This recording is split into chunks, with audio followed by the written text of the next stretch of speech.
안녕하세요. 오늘 저희가 함께 살펴볼 자료는 정말 손에 땀을 쥐게 하는 그런 해상 모험담입니다. 네, 안녕하세요. 여러분께서 보내주신 고대 문서의 한 부분인데요. 그 죄수의 신분으로 로마로 압송되던 바울이라는 인물 있잖아요. 네네, 바울이러. 그 사람과 이제 일행이 지중해 한가운데서 겪게 되는 엄청난 폭풍, 그리고 그 속에서의 생존 투쟁, 이걸 기록하고 있어요. 정말 극적인 이야기죠. 이번 탐구에서는요, 단순히 사건만 따라가는 게 아니라 이 극한의 여정 속에서 드러나는 인간의 어떤 판단이라든지 리더십, 또 믿음 같은 거요. 네, 그리고 예측 불가능한 자연 앞에서 우리가 뭘 배울 수 있는지 그 핵심을 한번 파헤쳐 보려고 합니다. 좋습니다. 한번 자세히 들여다보시죠. 자, 함께 이 깊은 바다로 한번 들어가 볼까요? 네, 이야기는 로마 군대의 백부장 율리오라는 사람이 바울을 포함한 죄수들을 인수받아서요, 이탈리아로 가는 배에 태우면서 시작되죠. 네, 맞습니다. 이 율리오라는 백부장이 그 아구수도대 소속이라고 나오거든요. 아, 황제 직속 부대요? 네, 그러니까 상당히 좀 경험도 많고 책임감 있는 그런 장교였을 가능성이 높아요. 그렇군요. 이들이 이제 아드라무테노라는 배를 타고 아시아 해안을 따라서 항해를 시작하는데 흥미로운 점은 마게도냐 사람 아리스다고도 같이 갔다는 거예요. 아, 동행자가 있었군요. 네. 근데 첫 기항지가 시돈인데 여기서부터 좀 주목할 만한 장면이 나와요. 어떤 장면인가요? 백부장 율리오가 죄수 신분이잖아요, 바울은. 그런데도 이례적으로 호의를 베풀어요. 친구들을 만나서 대접받도록 허락하거든요. 정말요? 죄수한테요? 네, 이게 그냥 인도적인 초사일 수도 있지만 어쩌면 율리오는 이미 바울이라는 인물이 뭔가 좀 비범하다거나 중요하다고 느꼈을 수도 있어요. 아, 그럴 수 있겠네요. 이런 초기 관계 설정이 나중에 그 폭풍우 속에서 율리오가 바울의 말을 좀 듣는다거나 그를 보호하려는 행동으로 이어지는 뭐랄까 복선이 될 수 있는 거죠. 그냥 단순한 죄수와 간수의 관계는 아니었군요, 처음부터. 그렇죠. 뭔가 좀 미묘한 관계가 시작된 셈이에요. 확실히 그냥 지나칠 수 없는 부분이네요. 그 이후에 배는 지속 항해를 하는데 맞바람 때문에 좀 고생을 하죠. 네, 맞아요. 당시 배들은 뭐 바람 방향에 거의 절대적으로 의존했으니까요. 역풍이 불면 직선으로 갈 수가 없었어요. 그래서 구부로, 그러니까 키프로스 섬을 바람막이 삼아서 해안을 따라 어렵게 갔군요. 네, 길리기아 밤빌리아 앞바다를 지나서 루기아의 무라성에 도착하는데 정말 고대 항해가 얼마나 힘들었을지 느껴지는 그런 여정입니다. 무라왕군은 그럼 중요한 곳이었나요? 네, 여기가 이제 환승 지점 같은 곳이었어요. 여기서 율리오가 이탈리아로 가는 더 크고 튼튼해 보이는 알렉산드리아 배를 발견합니다. 아, 배를 갈아탔군요. 네, 일행을 옮겨 태우죠. 이 알렉산드리아 배들이 아마도 당시 로마 제국의 아주 중요한 그 이집트 곡물 있잖아요. 그걸 로마로 실어 나르던 대형 화물선이었을 가능성이 높아요. 규모가 꽤 컸겠네요. 그렇죠. 수백 명은 태울 수 있는 그런 배였을 겁니다. 이제 이 배가 앞으로 벌어질 그 드라마의 중심 무대가 되는 거죠. 그런데 더 큰 배로 옮겨 탔다고 해서 항해가 쉬워진 건 아니었나 봐요. 전혀 아니었습니다. 배가 여러 날 동안 아주 느리게 갔어요. 간신히 니도 맞은편까지 가는데 또 바람이 안 도와줘요. 아이고, 또요? 네, 그래서 결국 방향을 틀어서 살몬의 앞을 지나서 그레데, 그러니까 지금의 크레타 섬 남쪽 해안을 따라갈 수밖에 없었어요. 정말 힘들게 갔네요. 네, 그래서 미항이라는 작은 항구에 겨우 도착합니다. 근데 이름은 미항인데 실제로는 그렇게 좋은 항구는 아니었던 것 같아요. 이름하고는 좀 달랐군요. 그렇죠? 근데 여기서 아주 결정적인 그 시간적 배경 정보가 나와요. 시간적 배경이요? 네, 자료를 보면 이때가 이미 금식하는 절기, 그러니까 유대인의 대속죄일 욤키푸르가 지났다고 딱 명시되어 있거든요. 아, 금식절기요? 그게 언제쯤인데요? 대략 9월 말에서 10월 초쯤이에요. 이게 뭘 의미하냐면 지중해 항해 시즌이 거의 끝나가는 아주 위험한 시기라는 거죠. 아, 겨울이 다가오니까요. 네, 가을부터 겨울까지 지중해는 예측 불가능한 폭풍이 아주 잦았어요. 그래도 고대 선원들은 보통 11월부터 3월까지는 아예 항해를 안 했어요. 그런데 바로 그 위험한 시점에 미항에 발이 묶인 거군요. 정확합니다.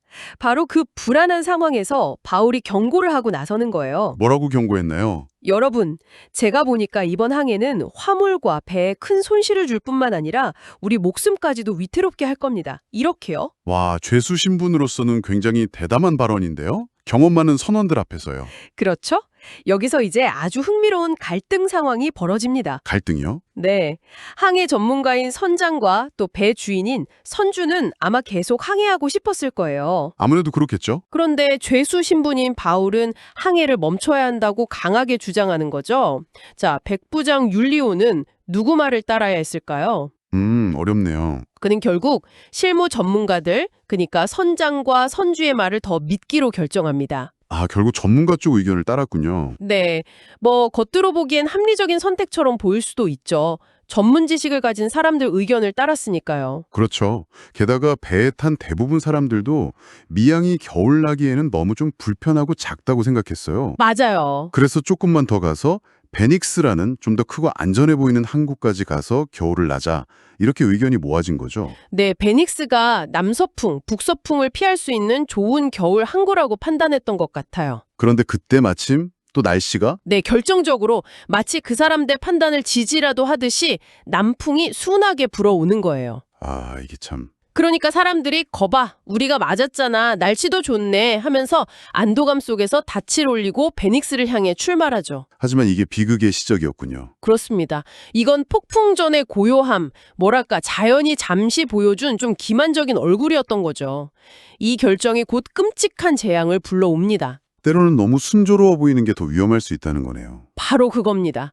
아니나 다를까 얼마 가지 못해서 상황이 완전히 180도 바뀌어버려요. 어떻게 됐나요? 크레타 섬 쪽에서 유라굴로라고 불리는 어마어마한 광풍이 배를 그냥 강타해버립니다.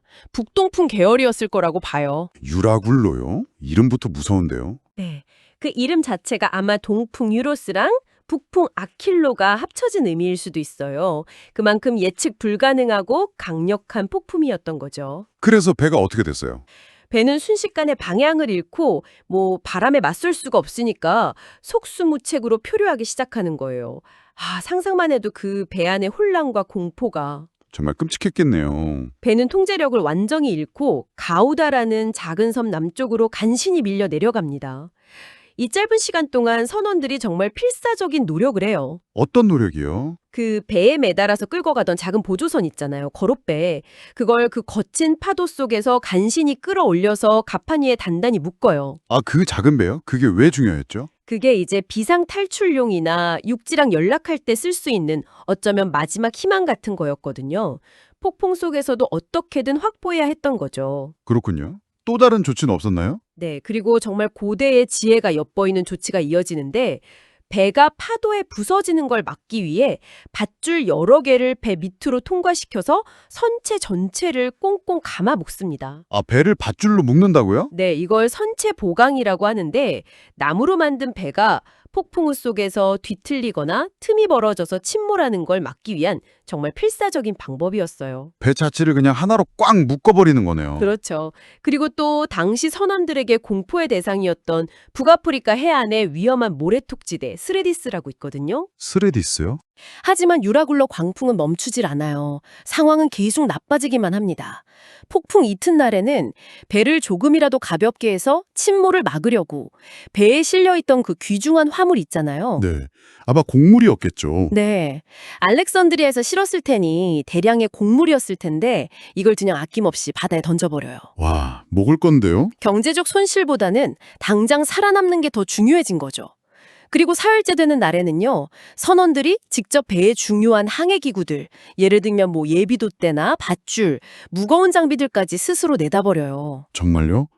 배 운항에 필요한 것들까지요? 네, 생존 확률을 조금이라도 높이려고 모든 걸 포기하는 그야말로 처절한 사투의 현장이었어요. 그 후로도 여러 날 동안 해와 별도 못 보고 계속 폭풍우 속이었군요. 네, 칠흑 같은 어둠 속에서 거센 풍랑이 계속되는 거죠. 방향 감각은 완전히 마비되고 어디로 흘러가는지조차 알 수 없는 상황. 배는 그냥 통제불능 상태로 파도에 얻어맞으면서 흔들리고요. 자료에는 그때 분위기를 어떻게 묘사하나요? 아주 절망적으로 묘사합니다. 마침내 우리가 구조될 수 있다는 희망마저 다 사라져버렸다. 이렇게요. 배에 탄 276명 모두가 그냥 죽음의 공포 앞에서 속수무책으로 절망에 빠진 거죠. 정말 상상만 해도 숨 막히네요. 바로 이 완전한 절망의 순간에요. 오랫동안 굶주림과 공포에 지쳐서 거의 탈진 상태에 빠진 사람들 가운데 다시 바울이 나섭니다. 아, 바울이 다시 등장하는군요. 네, 그의 등장이 이제 극적인 반전을 예고하는 거죠. 먼저 사람들한테 이전의 경고를 다시 상기시켜요. 뭐라고 하는데요? 여러분이 제 말을 듣고 크레타에서 떠나지 않았더라면 이런 재난과 손실을 겪지 않았을 겁니다. 약간 책망처럼 들릴 수도 있겠는데요. 그럴 수도 있죠. 하지만 동시에 자신의 이전 판단이 옳았다는 걸 입증하면서 앞으로 자기가 할 말에 대한 신뢰도를 높이는 효과도 있었을 거예요. 아, 그렇군요. 비난하려는 게 아니라 이제 내 말을 좀 들어달라 이런 거였겠네요. 그렇죠. 그리고는 곧바로 놀라운 소식을 전합니다. 지난밤 꿈에 하나님의 천사가 나타나서 자기에게 말했다는 거예요. 천사가요? 뭐라고 했는데요? 바울 자신은 반드시 살아서 로마 황제, 가이사 앞에 서야 할 운명이니까 안전할 거고, 또 하나님께서 바울의 기도를 들으시고 그와 함께 항해하는 모든 사람의 생명 또한 지켜주시겠다고 약속했다는 거죠. 와, 정말 놀라운데요? 그래서 이렇게 외칩니다.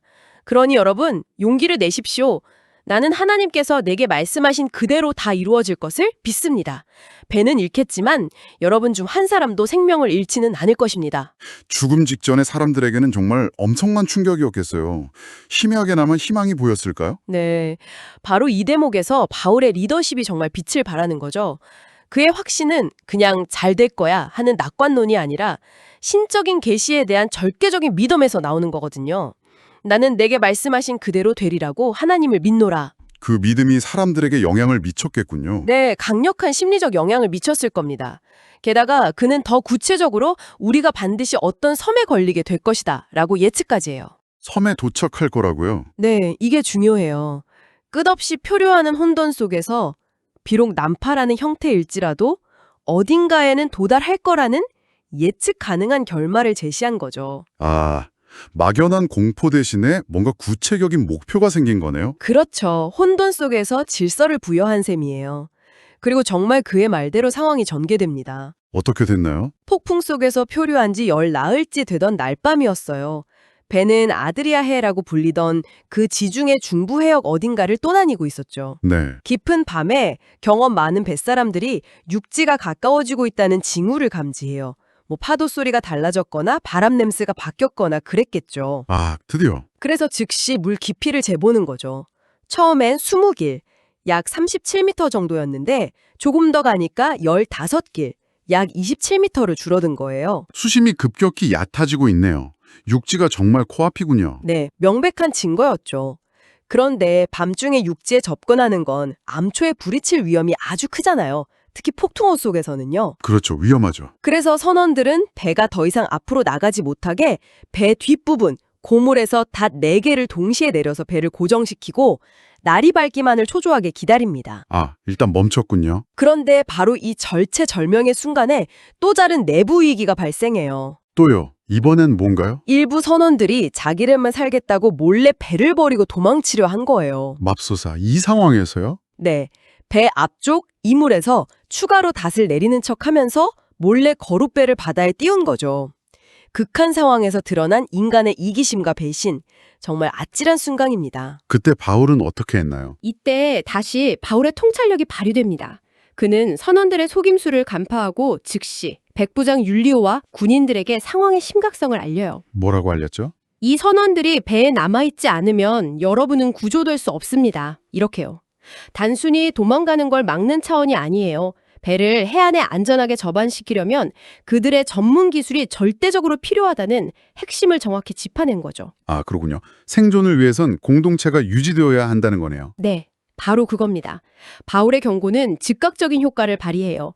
상황을 파악한 군인들이 지체 없이 거룻배를 묶고 있던 밧줄을 칼로 끊어버립니다. 와, 단호하게 막았네요. 네, 선원들의 탈출 시도를 원천 봉쇄한 거죠.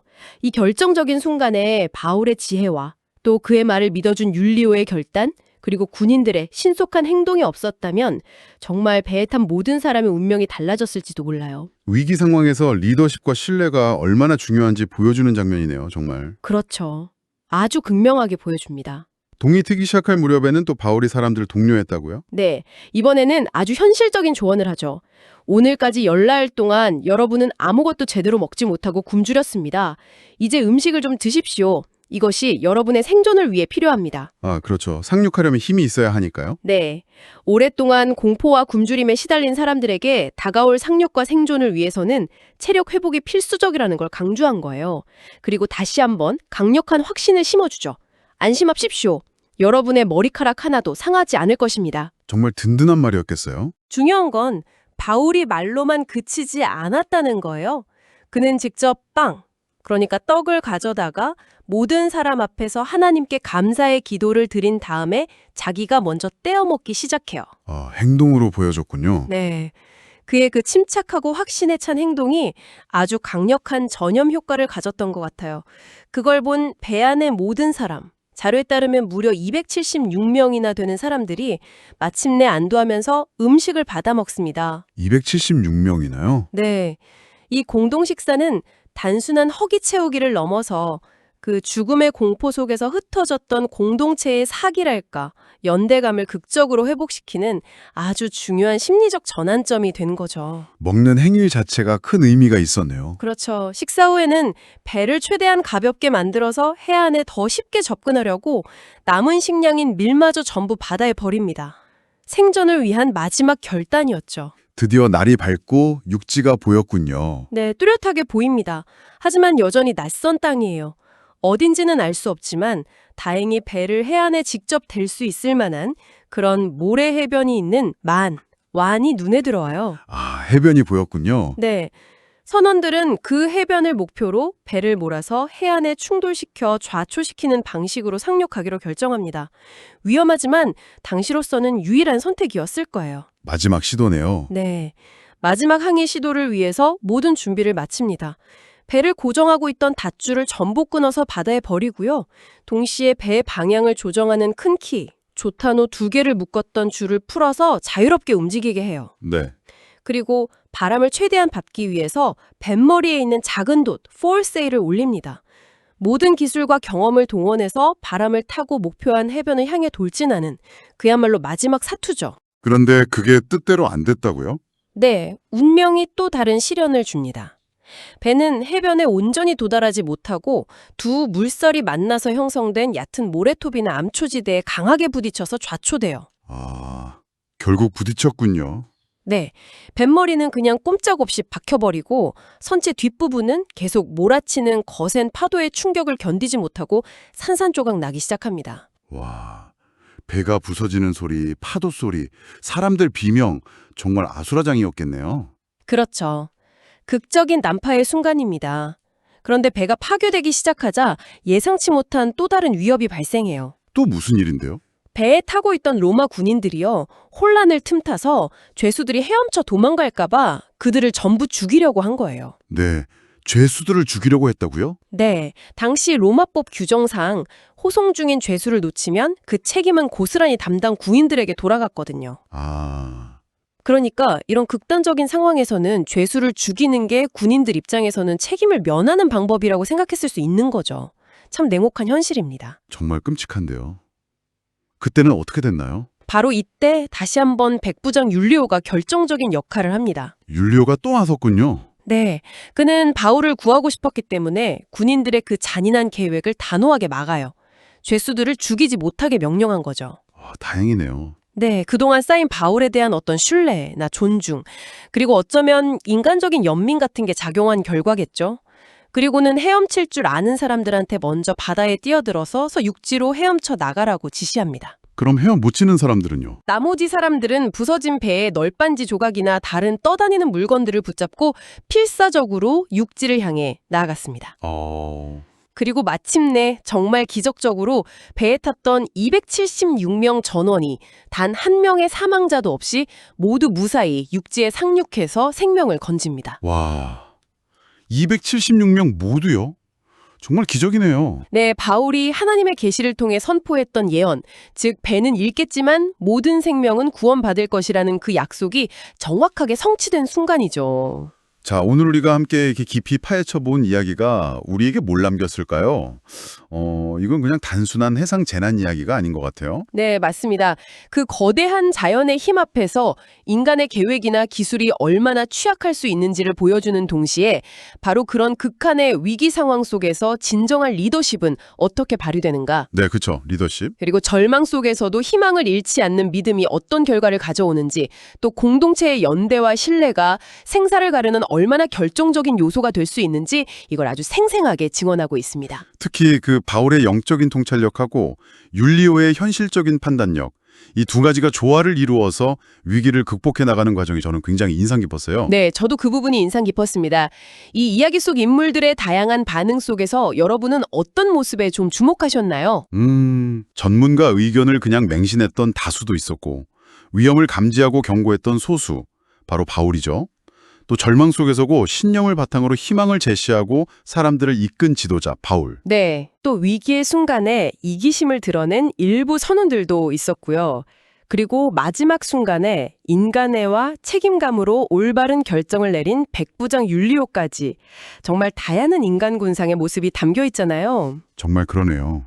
이들의 선택과 행동을 보면서 오늘날 우리가 마주하는 예측 불가능한 도전이나 위기 속에서 우리는 어떤 태도를 가져야 할지, 무엇을 중요하게 여겨야 할지 좀 깊이 생각해 볼 수 있을 것 같습니다. 네. 만약 여러분의 삶에서 유라굴로 같은 그런 광풍을 만난다면 여러분은 어떤 선택을 하시겠습니까? 이 질문을 스스로에게 한번 던져보는 건 어떨까요? 정말 깊은 질문이네요. 오늘 저희와 함께 이 깊고 의미 있는 탐구 여정에 동참해 주셔서 진심으로 감사합니다. 네, 감사합니다.